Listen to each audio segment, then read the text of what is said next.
Fellas, say goodbye to Chuck Sherman the boy. I am now a man. I highly recommend you join the club. We are doing the wild thing all night. Acid house music. Hey, what's up, everybody? This is Sherm. Sherman, I cook all this food. Is that all you gonna eat? General Sherman realized and understood the importance of house music. So, do you know anything about techno? No.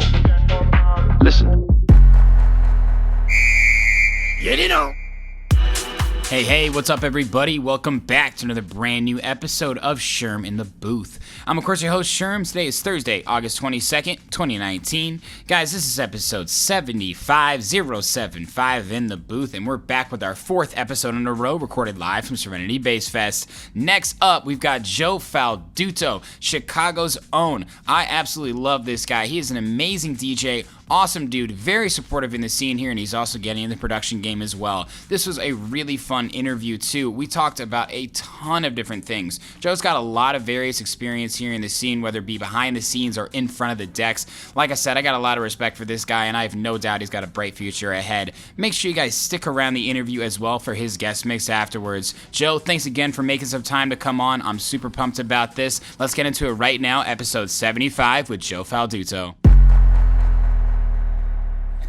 For me, dude, like I don't know. I kind of found out about this music like when I was real young in like middle school, and me and my buddy, like right when we got like our permits and stuff, we were 15, 16, and like oddly enough, there was this guy, we all know him now, but there was this guy, Infinity, who was making these mixes, you know, like putting them on YouTube, and Dude, the Euro Infinity, Temptations really? mixes and the Downtown mixes, and it was like, we had no idea at that time, like, who this guy was, or, like, that he was from Chicago. Like, we had no idea, right? And that was, like, the first kind of foray. And, like, dude, we would get in the car, and on our, like, Gen 1 iPods, we were, like, downloading these things from YouTube, like, ripping them, and then just, like, bumping them all the time, dude. Oh, my God. And so that's, like, how I first got into it. And then, like, you experience it all for the first time, and it's, like, instead of, you know, hearing it and loving it in the car, like, you finally get your mind opened up to, like, the atmosphere and the movement and like the inclusion of everything, you know, and that was it, right? Like, How old were you when you were first hearing this? I was probably 14, 15, 16 when I first started listening to those, and then, first started getting into some clubs, around 16, 17, 18, depending on what club it was at the time. Yeah, of course. Did you have your Gravity days? Yeah, I went there a couple times, That's something that Indiana did not have, because that's where I grew up. No 18 or, what was it, 16 there? Yeah, I think so. 16 plus? Dude, it was all ages as far as I'm concerned. But was there some pretty creepy guys there then? Yeah. I only went a couple times, so I couldn't really, but those were fun days, man. And then going out to college after that, it was like, that was like 2011 when I graduated high school. Going out to college after that, it was like, that was 2009, 10, 11 was like the big room explosion, if you will. Explosion. You know? And that was, like, I saw Avicii twice that year. I saw, I saw a whole Where was bunch Avicii of playing, like? That was at Arizona State, so that was in Mesa. Okay. Mesa Amphitheater was one, and then he played, like, Phoenix Convention Center. Those were the two sets I remember going to. Right. And that was just, like, mind-blowing, you know? Yeah, that was the first electronic show I saw, too. That was nuts. Avicii, 2011. Levels just came out. That was nuts, yeah. And it was like, Levels is crazy, because Levels is the first song that happened where it was like people would like make lyrics to a melody, you know? It was nuts. And he even sampled that too, right? Yeah. So it was like, you know, people are like, So that's the key to success, like with the song is, can you hum it? Yeah, exactly. Right? Exactly. And that was like the first anthematic, like, humming to it, you know, it was crazy. Yeah. That song Great changed. memories. That song changed everything. I don't think it was maybe like, you know, the song that like kind of took it all mainstream, I guess, but you know, when you think back on the history of electronic music in the past decade, like I've been talking to a lot of people on the podcast about this, it's about to be 2020, and I think like what you just said, in 2009, 10, and 11, that's when it really picked up, because like 2007, 2008, that's like when Tiesto was really doing that trance shit. Right. It's kind of coming to the United States, but not really. And then Hardwell, Steve Aoki, you know, all those guys started making this big room shit, and they put the lyrics on top, and Avicii, of course, too. And then we saw this whole turnover into trap, like Philosopherdamus original Dawn remix. Yeah. That's kind of like the first trap song, in my opinion, at least for our generation. And then it went into rhythm and then dubstep, and then progressive kind of had to come back a little bit, and then Kygo came around with the tropical house. And then that kind of spearheaded what I like to think of as just like house music becoming more mainstream. Yeah, it is. Like right now we are like in that. That's when people actually started saying house, tropical house. Yeah. Right? People wouldn't say that before. They'd say progressive or big room. That's when the actual fucking root of the word came around. It's kind of funny, like you talk about like generations. Like I feel like there's people who would listen to this and be like, what do you mean 9, 10, and 11? Like back in the 80s and 90s, like that we had house, we had this, you know, like Daft Punk was that, you know, and but it's like, dude, to our generation, like that's what it was. Absolutely, and you have. And that's what it was to me, like, and when I fell in love with it. Yeah, absolutely. But I mean, it's so crazy, and now I think into 2020, going into the next decade, you see a lot of artists like Gorgon City and Autograph and stuff like that. Gorgon City's like my number 2 favorite. Who's number 1? Cascade. Okay. See, Cascade is another. Yeah. Well, that's a whole nother episode. But, you know, I see this live music incorporation, you know what I mean, with like live singers, but it's still house. Like, have you seen Gorgon City live? Oh, yeah. It's amazing. Special. Dude. Amazing. We were watching, like last weekend, Odessa's Coachella show. Yeah. Dude, they have the whole drum line out there. Dude, it's like, fucking insane. It's not just a drummer. Like, they had a drum line out there. 20 people or something, It's right? nuts. Yeah. It's nuts, And then, you know, obviously they play other live instruments. And then another one of my favorite shows that I watched on a live stream, I wish I was fucking there, but was Porter Robinson and Maddie-On when they did Shelter live at Coachella. Yep. And like that's just a whole nother level of creative. I mean, it's a whole nother level, man. Yeah. It's absolutely insane, and I think there is something to be said about ripping, you know, a vinyl set or even like let's just say CDJ set, right? Yeah. But there's definitely something to be said about what people are looking for in electronic music these days, and it's the incorporation of, and not to say DJs aren't musically talented, we're both DJs, you know what I mean? There's a whole aspect that we need to know about, but I'm not playing the guitar up there, I'm not singing, all that type of stuff. So. And it increasingly, like, with the whole everybody is a DJ, everybody wants to be a DJ thing now, it's like,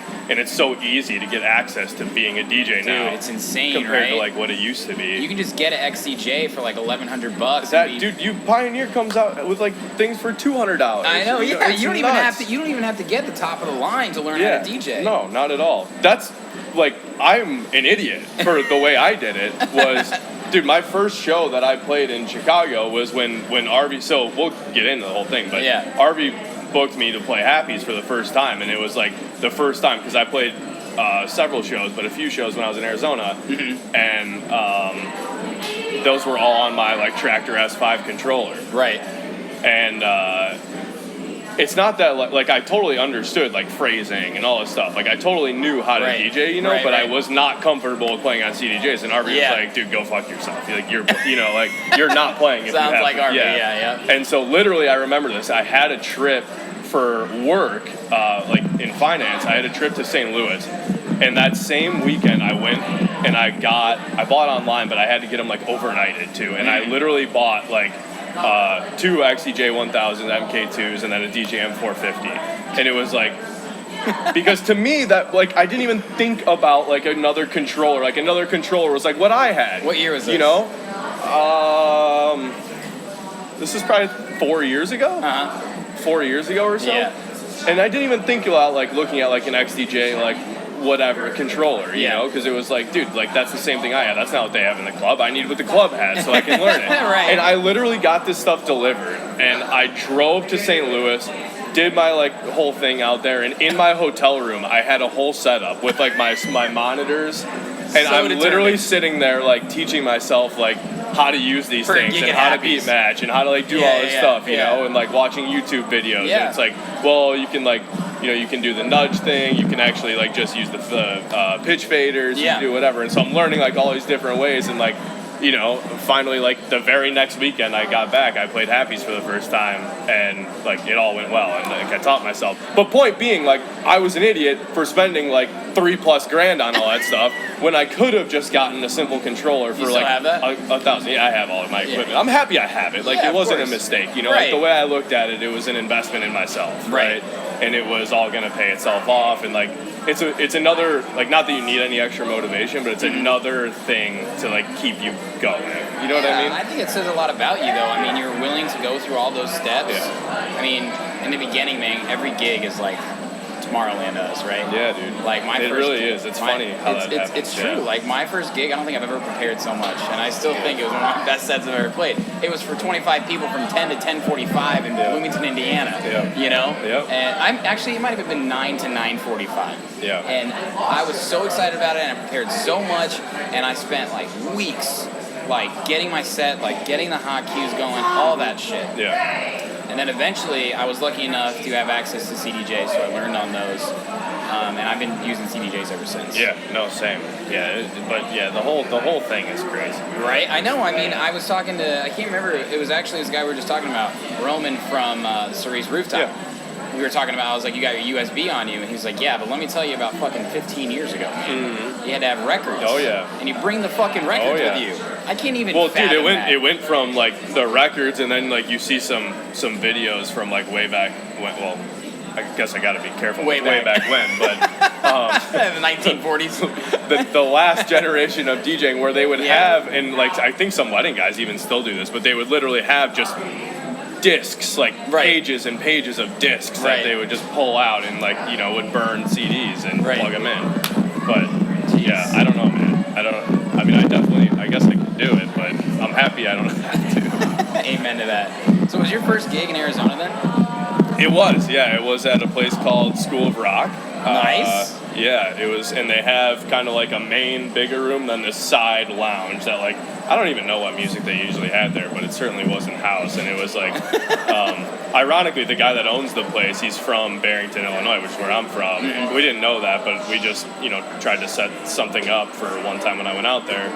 And he was like, yeah, come on, whatever. And, you know, we brought, like, a decent amount of people. Because back then, actually, it was me and one of my buddies that was DJing together. Okay. Yeah, it was fun, man. But it was, like, you know, it was one of those things, like, you prepare so hard for it. It's your Tomorrowland, you know? And then it happens, and you're like, this is great. And it kind of, like, it's funny, the evolution of that, right? Like, some of these, like, places, like, you have such goals for yourself. Like, this year, like, one of my biggest goals was, like, play all or a few of the major clubs in Chicago. And I played Spy Bar and I played Prism, and it's like... Hey, congrats on that, by the way. That's awesome. Thank you, man. It's huge, man. Yeah, it was awesome. It is. It fucking is. Don't be so humble. That's fucking legit. Yeah, it was awesome. And so, like... But it's funny, because it's like... Once you complete those goals, it's like almost a bittersweet feeling. Yeah. Like, you're like... Wow, like, I did that. Like, I finally did that, but, like, what's next? Yeah. What's next? Yeah. You know, and you, like, sit there and have to think about that, and that's where, like, producing is starting to come in for me, like, goals-wise. That's awesome. So you're always kind of just progressing, you know? You've come such a long way, man. I mean, I think that's, again, it goes to show your work ethic. Yeah. I always think about, like, kind of the DJ world. You know, there's so many DJs. Everybody's willing to get in line for something that has a line at the door, right? Right now, the DJ bar is the most poppin' place in the fucking world. The line is fucking long. But not everybody's going to wait in the line the whole time, right? So what do? We stand in the line with our friends. So you and I are fucking hanging out in line, and we see the people that are Chinese cutting are fucking going to the front of the line, right? And we're like, we're not going to forget who you are. And then people in front of us say, I'm not fucking waiting anymore. I'm not willing to work. I'm not willing to, you know, go through whatever leaps and bounds you have to do to have success. And maybe they got into it for the wrong reasons, right? And that's why, like, it's important, like, who you work with, too, right? Yeah. Like, I think that's part of it. Like, those people that are skipping the line, like, we're not the only people noticing. Yes, you know what I mean? 100%. And, like, the only reason I ever got a shot in Chicago when I moved back here was, it was one email, and it was to Arby. You know, awesome. I saw it. He posted on Facebook. It was like Facebook recommendations or something. Like, hey, looking for some, like, new young DJ talent or whatever. Like, send me an email at this email address and this and that. And, like, of course, you have all these guys that are, like, in the comments, like, hey, this is who I am, blah blah blah, like, whatever. Like, in the direct messages, this is who I am. Like, book me. And, like, I, like, follow directions, which I don't think's that hard, you know? Like, send him an email, and, like, to this day, he's like, dude, it's the best email I've ever gotten from a DJ. Like, I didn't even know you, and, like, now we're, like, lifelong friends, right? In the whole group, I work for them, too. Right. And so, but it's important, like, he could feel, like, the genuineness and, like, my hunger for it. Like, I'm not in it for the wrong reasons. I'm not in it for the money. I'm in it because I really love it. Yeah. and I'm passionate about it. But that's how everything started for me, and that was the first show that I told you about. That's where awesome. I had to buy the CDJs and then learn in my hotel room and then Fucking come back shoot or shoot, baby. Give me yeah, some. I love and that. so that was how I got out there for the first time. Yeah. And then, like you say, it's not cutting the line. It's you're getting out there on the weeknights and going to support, all these people that that are influencers, right? And that are decision makers. Like, go out of your way to, like, genuinely, like, not because it's like, oh, I want to go there because I want to be booked. Like, dude, like, listen, I respect what you're doing. Yeah. Of course. And I want to be a part of it. Yeah. And absolutely. I think that's really what differentiates, like, a lot of people is they're just not willing to go. Totally. And I think there's something to be said, too, about Chicago. I think Alex and Harvey, for anybody I, interview from Chicago, they come up every time. And like you, man, they give me opportunities, and I was so humbled to have them on the show, and we had a great conversation. Yeah. And ever since then, I mean, I remember Harvey said to me one time, and this is something I'll never forget, because he's just a wild guy, but he goes, we're family now. If I don't see you for 9 days, I'll fucking kill Always. you. I'm like, Jesus. Always. I better see him. Dude, there's on the nights that I don't go out on a weekend night, you bet your ass I'm getting a text at like 11 p.m., 1 a.m. Yeah. WIA question mark. Always. Where you at? Every time. Yeah. It's You like already know. whether I'm playing somewhere else, he just wants to know where are you at. And he wants to hang out. Yeah, and if I go too long without seeing him, it's like a problem. It's a problem. He doesn't talk to you, I know, right? It's like, dude, where you been? I know. And that's the thing, like, dude, everybody in Chicago is like, I'm yet to really come across somebody that I feel like is just not a good person, I guess, for lack of a better reference. But, I mean, that's my favorite part about Chicago is the people. Mm-hmm. Well, what do you think of, your favorite part about Chicago electronic music scene is? Dude, I think, I don't know, man, there's so many great facets to it, but I think the people, and that goes a long way, right? So, like, I think we go through these ups and downs as artists, as DJs, and it's like I said, like, completing your goals can be bittersweet, and it's like the thing that keeps you going when, like, I've definitely thought to myself, like, man, if I just didn't do this, like, my life could be a lot easier, like, dude, everybody I just thinks that, that, way right? Here with Tony, Yeah. we're like driving past people, like, I'm like, what's that like? Like, everybody Just thinks, doing like, if you don't, like, acknowledge the fact that there are ups and downs like that, like, you're failing, I think. Of course. So it's like, I don't know, the people that are in the city, like, definitely keep me going. So it's like the team we have. Like, I know I've met so many people, like graphic designers. I've had someone make my logo. I've had, like, just all these people that, like, show support, and it's like, man, like, with this whole team of people behind me, like, I don't feel like I'm competing with anybody in the city. Like, with this whole, like, team of people behind me, like, this could really, like, elevate and, like, get you to where you want to be. Yeah, right? Absolutely. And I feel like it's that way for a lot of people. Like, everybody's so willing to help and, like, help achieve everybody's goals. So totally. Yeah, that's probably my favorite. Team game, man. I think I started saying that a while ago, and I only started saying it because I do feel like I'm on the same team as a lot of the people here, Yeah. And you know how there's, like, I always say this too, like, the 6 degrees of separation in the world, Yeah. Chicago, it's like 1 degree. Yeah. 1 or 2 people, like, I know somebody that you don't know and vice versa, and if we needed to get in touch somehow, and word of mouth, man, we would just be like, hey, Joe needs a favor, hey, Sherm needs a favor, this and that. I think that's the most special part about it, man. Yeah, But absolutely. I want to get into your music, so just before we got on, you said you got a song that's going to be coming out in a month. I don't want to put a timeline on you, I'm sorry. Yeah, don't put a timeline on it, right? Like, it's probably going to be done in 3 weeks, a month, and then, you know, like, releasing after that gets, how it is. Okay. So, but yeah, it's actually with Max, Quinones. Oh, a collab. Yeah, it is. It is, and then I have another one. Are you in FL Studio too? Yeah. Okay, cool. And so we've had a couple sessions back and forth. We're almost there. Nice. I mean, like, when you're halfway done, you're done. You just gotta finish. Yeah, of course. So adding the FX, fucking exactly. tune everything. Yeah. So we're there. Probably one more session, we'll finish it up. Mm-hmm. And so that'll be my first release. I have another one that's about, I'd say, halfway done. That's my own. And that'll be probably coming shortly after that. But yeah, no, it's gonna be. I'm excited for it. That's the next step, man. That's awesome. It is the next step, and I mean, you got to do something to differentiate yourself. Like we were just talking about it. There's so many DJs. I believe to a certain extent that not anyone, but most people could learn how to DJ, right? Oh, yeah. Like you could practice, you could buy the equipment, you could do the It's music an effort research. thing, 100%. It's an effort thing, but if you want to take this to the next level, if you want to make this your passion, your career, whatever you want to do, you got to have something that stands out. So if you just want to be a DJ, what about you is different than another DJ? And it's like a fucking job interview, man. Like, anytime I have somebody on or anything like that, the reason I do it is because there's something that they're doing that's different. You know?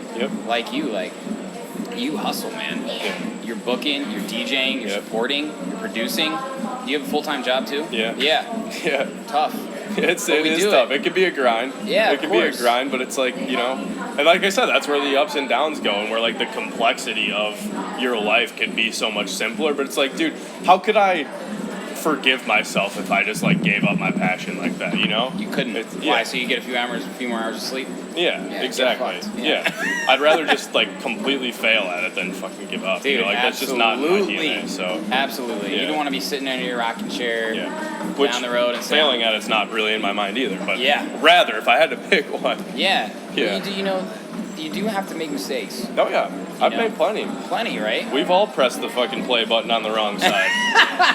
we've all pressed that. I've definitely made some mistakes in the deck. That's for fucking sure. But taking those chances, I mean, again, I want to acknowledge you for the success you've had. Spy Bar and Prism. Thank you, man. Awesome. Thank you. You don't just get those spots. For everybody listening, you don't just get those spots. You don't just like, that's beyond an email. That's years of effort and support.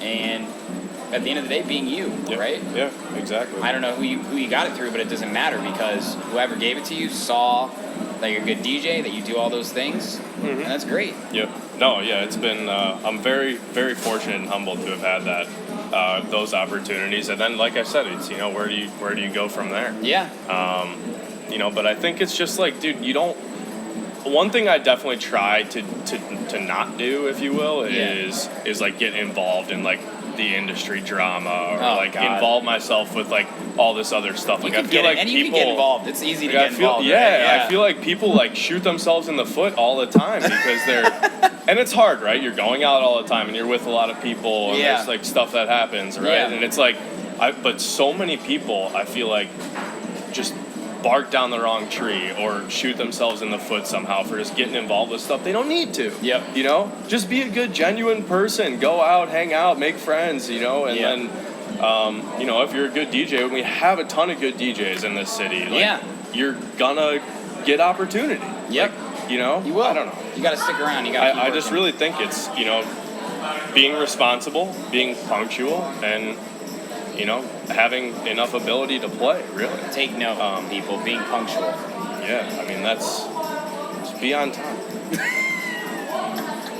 I get the vibe that this has had, like, people have been late a lot of times. Yeah, it happens all the time. It happens all the time, man. You got to plan ahead. But I want to finish with what's next for you, brother. So you got the music. Where are you playing at? Where can people find you? Like you mentioned, I'm booking at Happy's for Saturdays at the what we call the Steam Room there. So you can find me there usually twice a month. Is there anywhere else that's doing house music in Lincoln Park? Not really. I don't think so, right? No. Not successfully. No, and it's been great. Honestly, it's been great. I will say, going back to Alex and Harvey again, they kind of ran that party for a couple of years, and then you know certain things happened, and I kind of took over, and now it's great. You know, and I use that honestly as. You know, I don't know if I should necessarily say this, but I use it honestly as like something to give back to people that book me. You know, like Dude, it's somewhat strategic in a way. But you know, there's also people that are on that grind. You know, like Colton Kokomo is one guy that comes to mind for sure. Like, he's there every week. He's a good DJ. He's a great dude. Yeah, like, I agree. You know, and like I make sure like I put him on. You know, and he's just and he crushes it, and like he deserves a spot. So I mean, you can find me there twice a month, roughly, and then a variety of different events around the city. I need to look at my calendar for what's coming up, but you're at Joe Falduto, right? Yeah. That's awesome. Well, it's been a pleasure to have you on, man. We're going to continue to run into each other more and more as we have been. Yeah, man, absolutely. Thank you for having me. Feeling very fortunate to be a part of the first Sherman Stables. Thank you for the acknowledgement there. Yeah, we got flies at on Serenity, us right now. At Serenity Bass Fest, there's about 15 flies on us.